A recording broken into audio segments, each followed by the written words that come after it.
This video will be called Cryptofascism on Display on television in front of a live studio audience or some such, whatever will fit.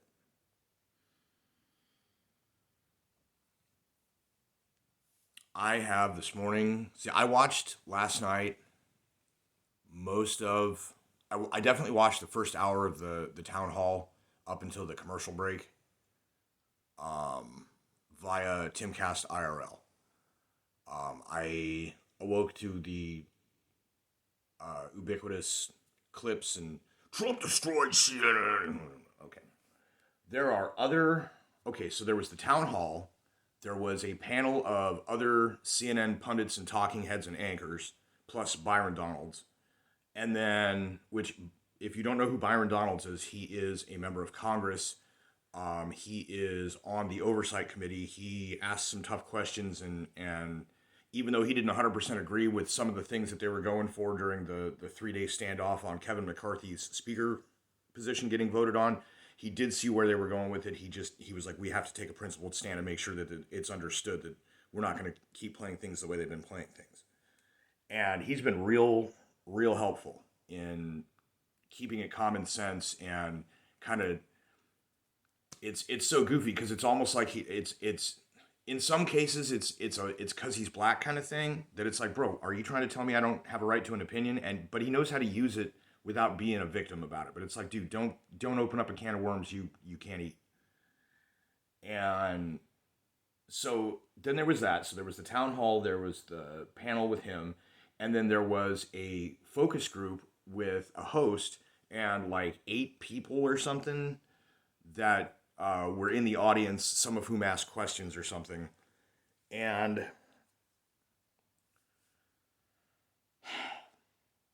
the commonality throughout all of this was the people from CNN interjecting, interrupting, cutting off, and in doing so, making claims that are spurious.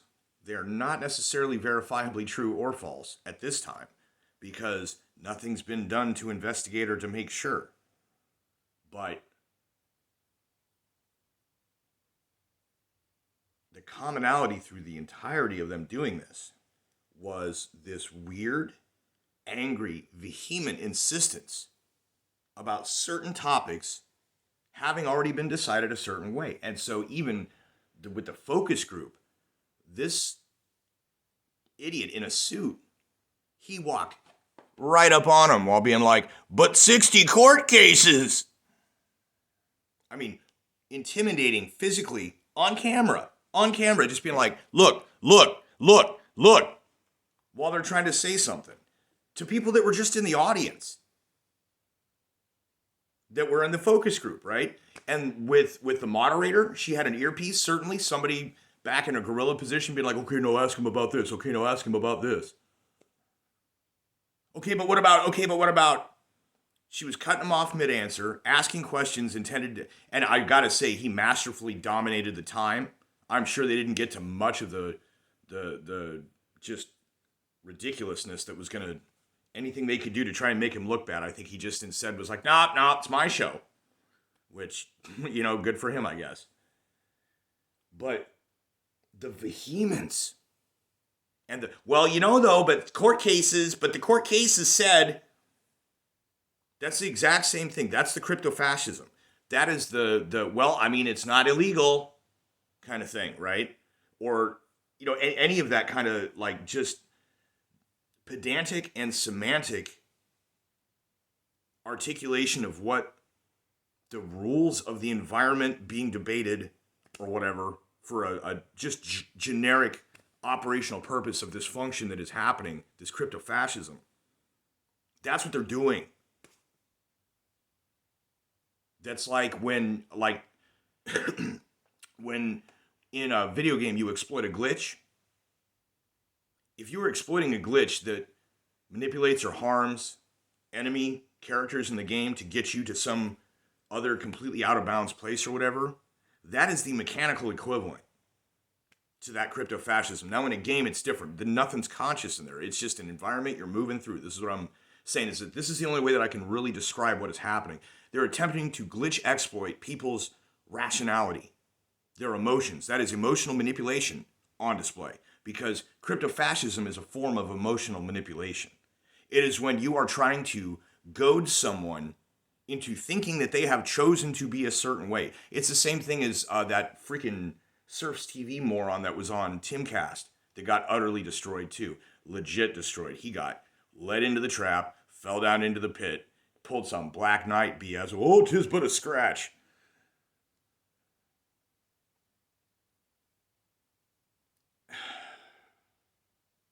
There's so much of it afoot, I've lost my train of thought. The crypto-fascism that they're doing, this emotional manipulation, the what, well, but it doesn't kind of thing. They frame and caveat, and somebody even said it, you keep throwing that caveat on there. Just keep throwing that caveat on there. It doesn't matter. It doesn't change anything, but you keep throwing that caveat. That was actually the focus groups. One of the members of the focus group said that to the host. Because they'll be like, without evidence, Trump claims this. Why do you have to say without evidence? You can say Trump alleges, Trump claims, whatever, and then in the article explain why there's no evidence.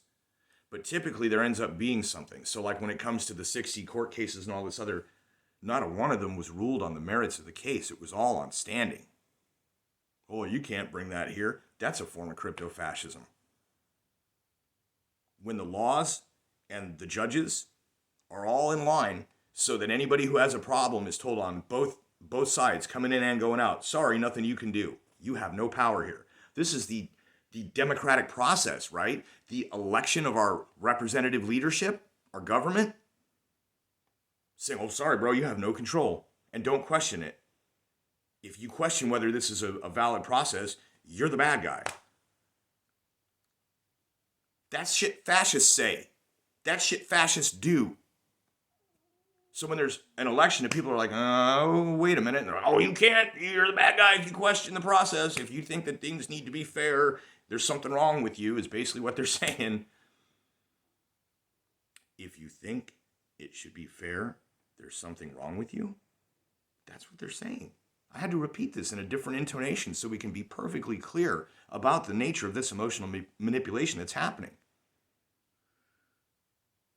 This angry, defensive, chiding, lecturing, chastising television host on all three programs, there was one doing it. And I think Byron Donalds could have just about leapt across the table and smashed Anderson Cooper. There was one where he just about was about to be like, if you don't, shut the fuck up right now, kind of thing.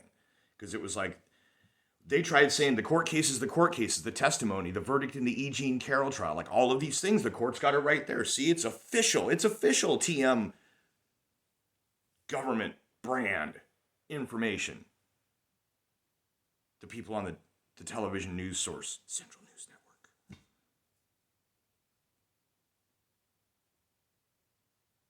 Just saying. And they keep saying the court case, but the official record. And then Donald's, this is why he's so great. He can take that and turn it around and give it right back to him and watch him flip out. And they kept trying to interrupt him and cut him off when he did so. And he said, stop. You guys, listen, you're talking about the court cases and the record, right? I'm talking about the congressional record, oversight committee, under oath testimony from these people saying the following things that refute what you're saying. Proof that they offered National Guard, proof that the specific people in charge of the whole charade said, nah, we're good, bruh. And they were good, bruh, because the people that were doing the J6 in there inside the Capitol were like predominantly patsies, if not informants. Most of that was not organic. It's patently obvious. It's obvious. There are a number of documents coming out. There are Freedom of Information Act requests. There is government oversight in Congress that is happening, that is bringing these things to light. Sworn oath testimony. You can go to prison if you lie to Congress under oath. Perjury is perjury.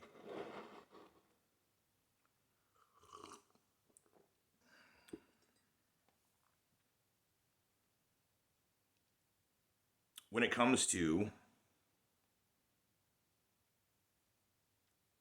people believing it, the thing is, the only effect that I can see the chastising host trying to poke holes in the guest in front of an audience full of people that are typically probably only tuned in to watch the guest be cool.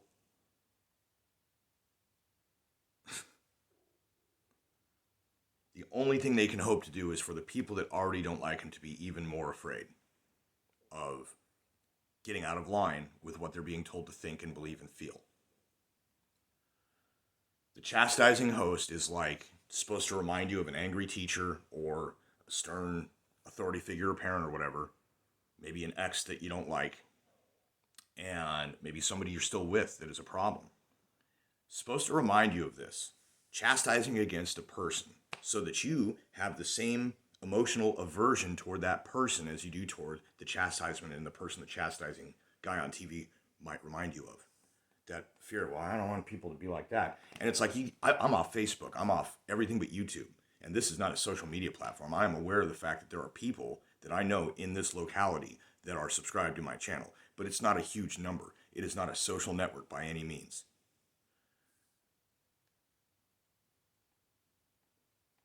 The fear of online chastisement leads to censoring yourself offline, just so that you're not splitting your personality into multiple facets, because it's better to be a consistent individual. I'm sorry if that doesn't make sense, but like, if you're trapped between online conduct and offline conduct, I find myself not saying things and I'm like, why did I do it like that? This is what I meant to say. But it's like, part of it too is that like people are so emotionally fragile in real life that certain topics you just can't even broach anymore that just 5 or 10 years ago you could talk about openly. You know, you could talk about memento mori type topics. You know, you might say it's macabre, you might say it's morbid or whatever, but now it's just like you don't want to talk about stuff because if you bring up a topic that's going to trigger somebody, they're going to get upset. They're going to, you know, certainly, you know, it's like they want you to stay away from self-harm topics because they'll shutter your shit. They'll make sure that nobody can see it. And then you get out into the real world and you realize that out there too, in day-to-day life, most people cannot handle the idea of a person dying or any of the emotions to do with any of the self-harm or anything else. The idea that something's not awry, they just don't get it, they don't understand it, and we fear what we don't understand, and ultimately we come to hate what we fear, right? And so with all of everything that's happened, people being traumatized, everybody's pretty unstable and fragile these days. And then you have crap like that where it's like just trying to reinstill that aversion. I don't know that they have succeeded, because I don't think they succeeded in the slightest at really getting him in a gotcha for anything. The only thing, and he did it to himself, was the thing where he said he'd never met E. Jean Carroll before, and then said something about he met her husband and he knew her husband and whatever, but he barely knows the guy. But so it's like, okay, bro, that right there is a flag of some sort. But whether he actually did the thing that he did or is accused of doing, or I don't know. It seems to me with that guy, there's quite a few times that he was married and just banged some chick. But whether it was an assault or not, whether it was non-consensual or not, and when it's so long ago, I'm not saying that those things shouldn't still be looked at, but you have to look at the timing. Why bring it out now? Well, gee. And I'm not a super fan of the guy. Make no mistake. I'm not like, oh yeah, blah, blah. But no, dude, it's in a lesser of two evils kind of sense. He's definitely far better than Biden.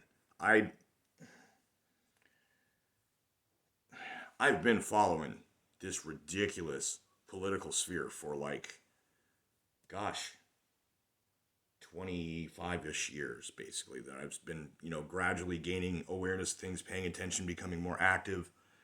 And people like Joe Biden have been doing this for a very long time. And people like me have been like, hey, it's just another one of those guys. But it's like, well, he's not directly connected to the Clinton Foundation you've been talking about for X number of years. So, and it's like, yeah, man, they transition. It's a handing of a baton, you know, and each runner is a different runner in the relay. But each runner is doing the same thing, right? I'm going to prove it. And then by the time you prove it, somebody's out of office, you move to the next thing. And then here we are where it's like you have this hack job of an election, this just trash bag full of dog water and feces of a president, and everything that's going on in the federal government right now, and then the media being like chastising crypto fascist, like poking holes in their guests and like browbeating the focus group. And it's, the people in the focus group pretty well held up like, yeah, we're on TV, we don't get to just rock out here in front of this guy, but this guy's an idiot. They all knew it. On that panel, I think most of those people were aware of the fact that they were lying, and they tried to have Van Jones be the black guy that can tell the other black guy Republican to, calm it down or whatever. And then, Donalds is like, Van, stop talking. What you're saying is not true. And I have congressional testimony on record that contradicts what you're saying.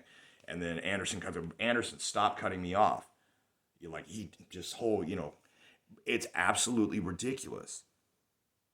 Absolutely ridiculous that these types of scenarios, these situations being presented to a wide audience on mass media should even be occurring. It is, I don't know what the right word is. It's not okay. It's really not okay.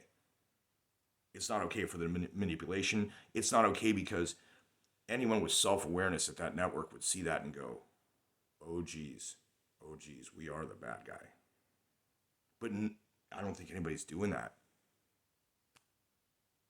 But that's what that was. That was villainy. That was evil. The lady in the white suit, the guy in the gray suit, this whole panel of a diverse and equitous mix of on-air talent who all think exactly the same, trying to shout down one guy. Then, cryptofascism on display, on television, in front of a live audience. I hope people were paying attention.